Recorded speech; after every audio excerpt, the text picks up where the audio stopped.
Lang और ewe दोनों a family के ग्रैंडफादर की हड्डियों को इकट्ठा करके लोन टेम्पल के बाहर ले आती है।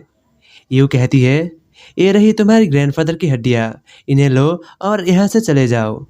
तुम लोग लोन टेम्पल के अंदर एंटर नहीं कर सकते। ये सुनकर ए फैमिली का बंदा कहता है, तुम्हें क्या लगा कि मैं तुम्हारी बातों पर भरोसा कर लूँगा? ऐसा भी तो हो सकता है कि ये हड्डियाँ मेरे ग्रैंडफादर की ना होकर किसी और की हो। और हाँ, एक और बात, ये लोन टेम्पल तुम्हारी तो नहीं है, तो मैं यहाँ पर जब चाहूँ तब एंटर कर सकता हूँ। इसके साथ ही ए फैमिली के ए शाओ की साथी कहता है, हाँ, ए शाओ ने बिल्कुल सही कहा। ये माउंटेन हमारे लोगों से घिरी हुई है, हम जब चाहे तब अंदर जा सकते हैं। ये कहकर वो बंदा हंसने लग जाता है। उन लोगों की बातें सुनकर लैंग और यू अपनी अपनी घोस्ट स्पिरिट को समन कर लेती है। यू कहती है, तुम लोग जो करना चाहते हो कर सकते हो, तुम्हारी जो इच्छा, लेकिन हम तुमसे नहीं डरते। वहीं पर जब ए शाओ के लोग अपने सामने दो दो एस रैंक की घोस्ट स्पिरिट को देखता है तो उनकी भी फटती है। उनमें से एक बंदा कहता है, आखिर ये कैसे पॉसिबल है, दो दो एस रैंक की घोस्ट स्पिरिट? दूसरा बंदा कहता है, हाँ, ये दोनों तो बहुत स्ट्रांग है भाई, क्या तुम्हें देख रहे हो? एस रैंक की घोस्ट स्पिरिट को देखने के बाद भी ए शाओ को कोई फर्क नहीं पड़ता। वो कहता है, ये दोनों लड़कियां ताकतवर है, लेकिन मेरे सामने कुछ भी नहीं। चलो भाई लोग, हम इन्हें देख लेते हैं। लेकिन तभी लिनफैन की आवाज़ आता है। लिनफैन की आवाज़ सुनकर ए शाओ ऊपर की ओर देखता है तो लिनफैन छत के ऊपर खड़ा हुआ था। लिनफैन कहता है, मैं देखता हूँ कि कौन आगे बढ़ने की हिम्मत करता है। वहीं पर लैंग और ईव लिनफैन की आवाज़ सुनते ही खुश हो जाती है। दोनों एक साथ ही कहती है, लिनफैन, थैंक गॉड कि तुम जल्दी आ गए। लिनफैन को देखकर ए शाओ अपने साथियों से पूछता है, आखिर ये बच्चा है कौन? सवाल सुनकर उनका साथी कहता है, यंग मास्टर, ये हे सिटी का लिनफैन है। बॉस, सुनने में आया है कि लिनफैन के पास फिजिक्स बॉडी है और ये एक एस क्लास की घोस्ट मास्टर है। इसके बाद लिनफैन छत के ऊपर से नीचे उतर आता है। दोनों एक दूसरे के आमने सामने होता है।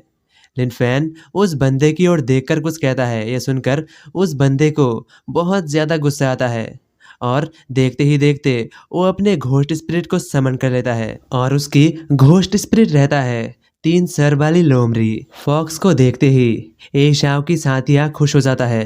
लिनफैन के चेहरे पर हल्का सा मुस्कुराहट होता है। वहीं पर लैंग और यू भी थोड़ी घबराई हुई होती है, लेकिन वहीं पर लिनफैन तुरंत ही अपने तीनों घोस्ट स्पिरिट को समन कर लेता है। लिनफैन से ऑर्डर मिलते ही सबसे पहले घोस्ट अम्ब्रेला अटैक करने के लिए आगे बढ़ती है और साथ ही जुआनहुआ अपनी फ्लैश स्किल का इस्तेमाल करते हुए टोंग टोंग को लेकर टेलीपोर्ट हो जाती है और पलक झपकने की स्पीड से ए शाओ के पास पहुंच जाती है। और इससे पहले कि ए शाओ कोई भी रिएक्ट कर पाता, ए शाओ की दोनों के दोनों घोस्ट स्पिरिट टुकड़ों में बदल जाती है और लिनफैन के सिस्टम से नोटिफिकेशन आता है, होस्ट, आपके घोस्ट स्पिरिट ने सामने वाले घोस्ट स्पिरिट को मार दी है, आपने बैटल जीत ली है। वहीं पर ये देखते ही ए शाओ की साथियों की फट के हाथ में आ जाता है। वहीं पर ए शाओ खुद से ही कहता है, इम्पॉसिबल, इसके पास ऐसे कैसे 3 एविस रैंक की घोस्ट स्पिरिट हो सकता है? मेरा घोस्ट स्पिरिट। ए शाओ के साथियों में से एक बंदा उसके पास आकर उसे पकड़ते हुए कहता है, बॉस, आपके मुंह से तो खून निकल रहा है, क्या आप ठीक है? वहीं पर लिनफैन ए शाओ को घायल देखकर कहता है, ए शाओ, तुम्हें खुद भी पता है कि तुम मुझे हरा नहीं सकते, इसीलिए तुम्हारे लिए यही अच्छा होगा कि तुम हार मान लो। ये सुनने के बाद ए शाओ अपने साथियों के साथ वहां से जाते हुए कहता है, लिनफैन, तुम्हारी ये बेइज्जती मुझे हमेशा याद रहेगी, मैं एक ना एक दिन जरूर वापस आऊंगा। ये सब खत्म होने के बाद यू लिनफैन के पास आकर उससे कहती है, लिनफैन, तुम्हारा बहुत बहुत शुक्रिया सही टाइम पे आने के लिए, क्या तुम्हें घोस्ट पेंटिंग मिला? सवाल सुनकर लिनफैन हाँ में जवाब देता है और आगे कहता है, अरे यार यू, तुम मुझे शुक्रिया क्यों कह रहे हो? मैं तुम दोनों का शुक्रगुजार हूँ कि तुम दोनों पिछले 2 दिनों से बहुत मेहनत कर रहे हो। ये सुनकर यू खुश होते हुए कहती है, लिनफैन, ये तुम क्या कह रहे हो? तुम सही सलामत हो, ये देखकर ही हम दोनों खुश हैं। लेकिन वहीं पर लैंग उस रात के बारे में सोचकर लिन फैन की आंखों से आंखें भी नहीं मिला पा रही होती है। लैंग बहुत ज्यादा शर्मा रही होती है। वहीं पर लिन फैन कहता है, लैंग यू अपने अपने सामान बांध लो, मैं तुम्हें वापस से हे सिटी भेजने वाला हूँ। यहीं पर सीन शिफ्ट होकर अगला सीन शुरू होता है। कुछ समय बाद पिंक सिटी के फूड टाउन से लिन फैन अपने घोस्ट हॉर्स लैंग और यू के साथ पिंक सिटी के फूड टाउन के गलियों में चल रहा होता है। लिन फैन को घोस्ट हॉर्स के साथ देखते ही सभी लोग उसे पहचान जाते हैं और लिन फैन के बारे में बातें करना शुरू कर देता है। वहीं पर लिन फैन जब उन लोगों को खुद को पहचानते हुए देखता है तो यू से सवाल पूछता है, यू इन लोगों को मेरे बारे में कैसे पता? ये सुनकर यू जवाब में कहती है, ये देखो लिन फैन, तुम्हारे बारे में हर जगह इंटरनेट पे न्यूज़ फैल चुका है।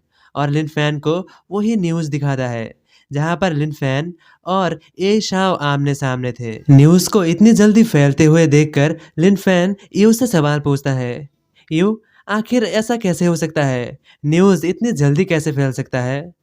सवाल सुनकर यू कुछ सोचते हुए कहती है, ऐसा हो सकता है कि पिंक सिटी के जो सेव मेजर फैमिली है इसमें उनका हाथ हो। ए शाओ ने जब ऑक्शन हाउस से उस घोस्ट स्पिरिट को खरीदा था उसके बाद से ही सेव फैमिलीज का नज़र उस पर था।